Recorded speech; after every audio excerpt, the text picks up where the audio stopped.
আসসালামু আলাইকুম। ABC world নিউজে আপনাকে স্বাগত। শুরুতেই সংবাদ শিরোনাম, পরে বিস্তারিত। পুরোদমে ইসরায়েল, ফিলিস্তিন, ইরান, হিজবুল্লাহ যুদ্ধ চলছে। জানিয়ে দিব আমাদের হাতে থাকা সর্বশেষ গুরুত্বপূর্ণ আপডেট। আন্তর্জাতিক সংবাদ। মোসাদের সদর দপ্তর লক্ষ্য করে রকেট হামলার দাবি হিজবুল্লাহর।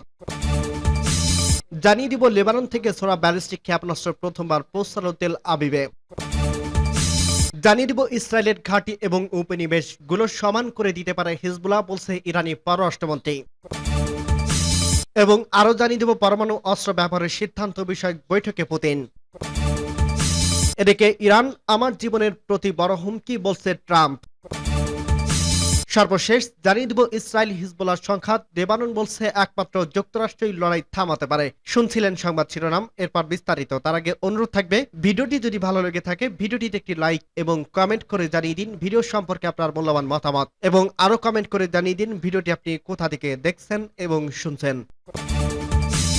মোসাদের সদর দপ্তর লক্ষ্য করে রকেট হামলার দাবি হিজবুল্লাহর। ইসরায়েলি তেল আবিবের কাছে দেশটির গোয়েন্দা সংস্থা মোসাদের সদর দপ্তর লক্ষ্য করে রকেট ছড়ার কথা জানিয়েছে লেবাননের সশস্ত্র গোষ্ঠী হিজবুল্লাহ। হিজবুল্লাহ বলছে সংগঠনটির যোদ্ধারা আজ বুধবার মোসাদের সদর দপ্তর লক্ষ্য করে কয়েকটি রকেট ছোড়েন। ইসরায়েল ও হিজবুল্লাহর মধ্যে পাল্টাপাল্টি হামলার ঘটনা ঘটছে। এর জেরে দুই পক্ষের মধ্যে পূর্ণ মাত্রায় যুদ্ধ বেঁধে যাওয়ার আশঙ্কা করা হচ্ছে। এর মধ্যে মোসাদের সদর দপ্তর লক্ষ্য করে রকেট ছোড়ার দাবি করছে হিজবুল্লাহ। ইসরায়েলি সেনাবাহিনী বলছে লেবানন থেকে ছোড়া একটি ক্ষেপণাস্ত্র সীমান্ত অতিক্রম করে ইসরায়েলে প্রবেশ করছে বলে শনাক্ত হয়। স্থল থেকে স্থলে আঘাত হানতে সক্ষম ক্ষেপণাস্ত্রটি রুখে দেয় ইসরায়েলি আকাশ প্রতিরক্ষা ব্যবস্থা। তখন ইসরায়েলের বাণিজ্যিক রাজধানী তেল আবিবে ক্ষেপণাস্ত্র হামলার সতর্ক সংকেত বাজানো হয়। এ ঘটনায় কোনো ক্ষয়ক্ষতি বা হতাহতের খবর পাওয়া যায়নি। ইসরায়েলের সেনাবাহিনী বলছে এ ঘটনার পর দেশটির মধ্যাঞ্চলে বেসামরিক নাগরিকদের সুরক্ষা সংক্রান্ত নির্দেশনা কোনো পরিবর্তন আনা হয়নি। ইসরায়েলি সেনাবাহিনীর মুখপাত্র লাবাদ শশানি বলেন, লেবাননে একটি গ্রাম থেকে হিজবুল্লাহর ছোড়া ক্ষেপণাস্ত্রটির লক্ষ্যবস্তু কি ছিল সে সম্পর্কে তিনি নিশ্চিত নন।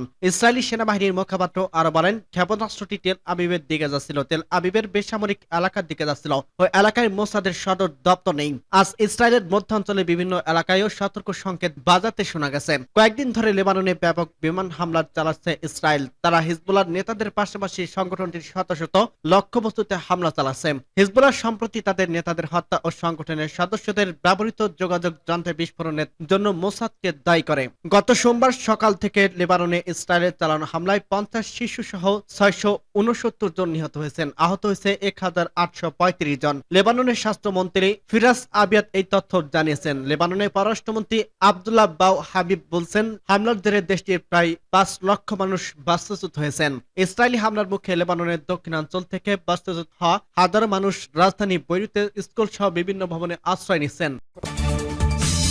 লেবানন থেকে ছোড়া ব্যালিস্টিক ক্ষেপণাস্ত্র প্রথমবার পৌঁছালো তেল আবিবে। লেবানন থেকে হিজবুল্লাহ ছোড়া ব্যালিস্টিক ক্ষেপণাস্ত্র ইসরায়েলের গুরুত্বপূর্ণ শহর তেল আবিবে পৌঁছালো। ইসরায়েলের দাবি করছে এই ধরনের ঘটনা প্রথমবারের মতো ঘটল।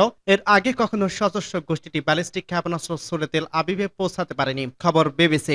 ইসরায়েলি সেনাবাহিনীর একজন মুখপাত্র বার্তা সংস্থা এএফপিকে বলছেন, বুধবার 25 সেপ্টেম্বর সকালে হিজবুল্লাহর উৎক্ষেপিত ব্যালিস্টিক ক্ষেপণাস্ত্রটি তেল আবিবে এলাকায় পৌঁছায়। এটি প্রথম কোন হিজবুল্লাহর ক্ষেপণাস্ত্র যা শহরটির আকাশ সীমায় পৌঁছাতে পারে।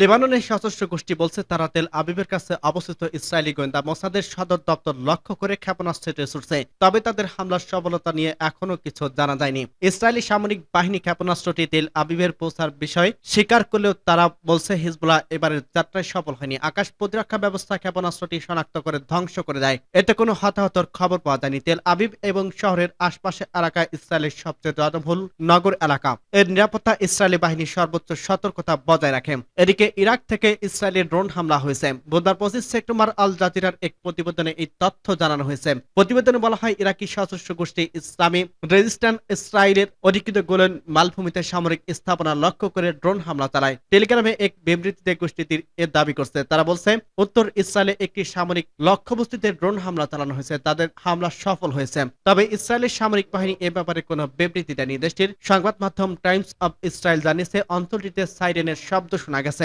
বাইরের কোনো আক্রমণ হলে এমনটি করা হয়, সে সঙ্গে আকাশ প্রতিরক্ষা ব্যবস্থা সক্রিয় করা হয়, কিন্তু সংবাদ মাধ্যমটি কোনো হতাহতর খবর জানাতে পারেনি।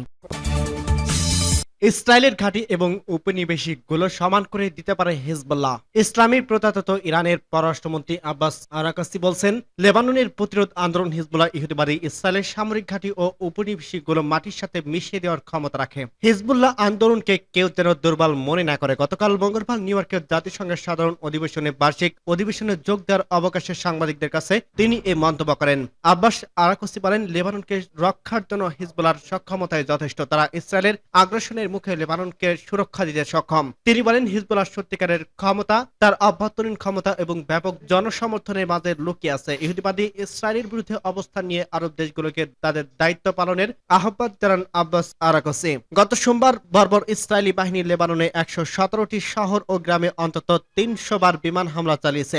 এতে দেশটির ৬৬৯ জন শহীদ এবং ৫,০০০-এর বেশি মানুষ আহত হয়েছেন। শহীদদের মধ্যে ৫০টি শিশু এবং ৯৪ জন নারী রয়েছে। এ হামলায় প্রতিশোধ হিজবুল্লাহর ইসরায়েলের সেনা ও বিমান ঘাঁটিগুলো হামলা চালাচ্ছে। সূত্র পার্স টুডে।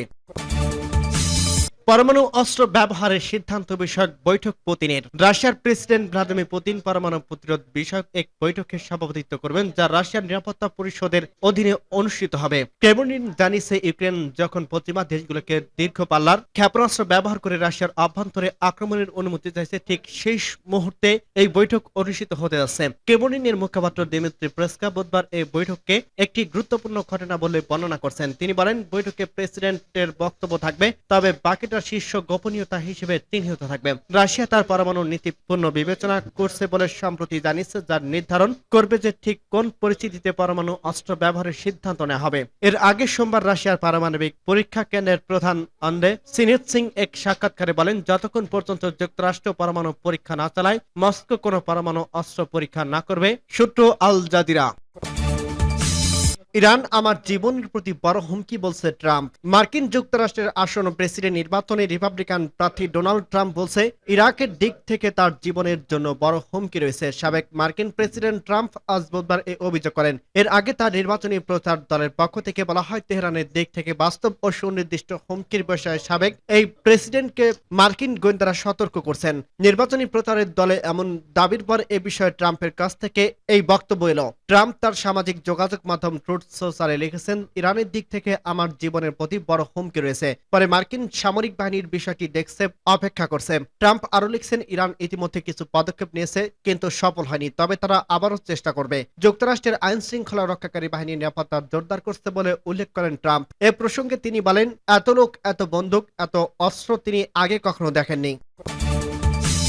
ইসরায়েল হিজবুল্লাহ সংঘাত, লেবানন বলছে একমাত্র যুক্তরাষ্ট্রই লড়াই থামাতে পারে। লেবাননের সশস্ত্র গোষ্ঠী হিজবুল্লাহ এবং ইসরায়েলের মধ্যে পাল্টাপাল্টি হামলা চলছে। চলমান এই লড়াইকে কেন্দ্র করে মধ্যপ্রাচ্যে প্রথমে যুদ্ধ বেড়ে দেওয়ার আশঙ্কা করা হচ্ছে। এই অবস্থায় লেবানন সরকার বলছে একমাত্র যুক্তরাষ্ট্রই এই যুদ্ধ থামাতে পারে। গত সোমবার সকাল থেকে লেবাননে ইসরায়েলের হামলায় 50 শিশু সহ 569 জন নিহত হয়েছেন। আহত হয়েছেন 1835 জন। আল জাজিরার মোবারিশ টিভিকে দেওয়া সাক্ষাৎকারে লেবাননের স্বাস্থ্যমন্ত্রী ফিরাস আবিয়াদ এর তথ্য নিশ্চিত করছেন। এর মধ্যে গতকাল মঙ্গলবার ইসরায়েল দাবি করছে, বৈরুতে তাদের বিমান হামলায় হিজবুল্লাহ জ্যেষ্ঠ কমান্ডার ইব্রাহিম কোবাইসি নিহত হয়েছেন। কোবাইসি হিজবুল্লাহ ক্ষেপণাস্ত্র ও রকেট সংক্রান্ত দলের নেতৃত্ব ছিলেন। বুধবার ভোরে হিজবুল্লাহর কোবাইসি নিহত হওয়ার খবর নিশ্চিত করছে। হিজবুল্লাহর বিরুদ্ধে ইসরায়েলের নতুন হামলাকে কেন্দ্র করে উদ্বেগ বাড়ছে। অনেকের আশঙ্কা, গাজা, ইসরায়েল ও ফিলিস্তিনের স্বাধীনতাকামী সংগঠন হামাসের মধ্যে প্রায় 1 বছর ধরে চলছে সংঘাতের মাত্রা এবং তা মধ্যপ্রাচ্যকে অস্থিতিশীল করতে পারে। যুক্তরাষ্ট্রের সরকার ইতিমধ্যে তাদের নিজ দেশের নাগরিকদের লেবানন ছাড়তে বলছে। নাগরিকদের নিরাপত্তে সরে যেতে সহযোগিতা করার জন্য তারা সাইপ্রাসের 7,000 সেনা পাঠাচ্ছে। জাতিসংঘের নিরাপত্তা পরিষদে বুধবার এই সংঘাতময় পরিস্থিতির বিষয়ে আলোচনা বসতে যাচ্ছে। জাতিসংঘের মহাসচিব আন্তোনিও গুতেরেস বলছেন, লেবাননে বিপজ্জনক পরিস্থিতি তার প্রান্তে আছে। লেবাননের জনগণ, ইসরায়েলের জনগণ এবং বিশ্বের জনগণ লেবাননকে আরেকটি গাজা হতে দিতে পারে না। মার্কিন প্রেসিডেন্ট জো বাইডেন জাতিসংঘ ইসরায়েল লেবানন প্রসঙ্গে কথা বলতে গিয়ে সবাইকে শান্ত থাকার অনুরোধ জানিয়েছেন। তিনি বলেছেন, পুরো দস্তর যুদ্ধ কারোর স্বার্থ হাসিল করবে না। এমনকি পরিস্থিতি খারাপ হয়ে গেলেও এখনো কূটনৈতিক সমাধান সম্ভব। তবে বাইডেনের বক্তব্যে নিন্দা জানিয়ে লেবাননের পররাষ্ট্রমন্ত্রী আব্দুল্লাহ আবু হাবিব তিনি মনে করেন, বাইডেনের বক্তব্য জোরালো ও আশাপ্রদ ছিল না। তার মতে যুক্তরাষ্ট্র একমাত্র দেশ যারা সত্যিকারের অর্থে মধ্যপ্রাচ্য ও লেবাননের পরিস্থিতিতে পরিবর্তন আনতে পারে, কারণ ইসরায়েলের যুক্তরাষ্ট্রের দীর্ঘদিনের মিত্র। ইসরায়েলকে সবচেয়ে বেশি অস্ত্র সরবরাহ করেছে যুক্তরাষ্ট্র।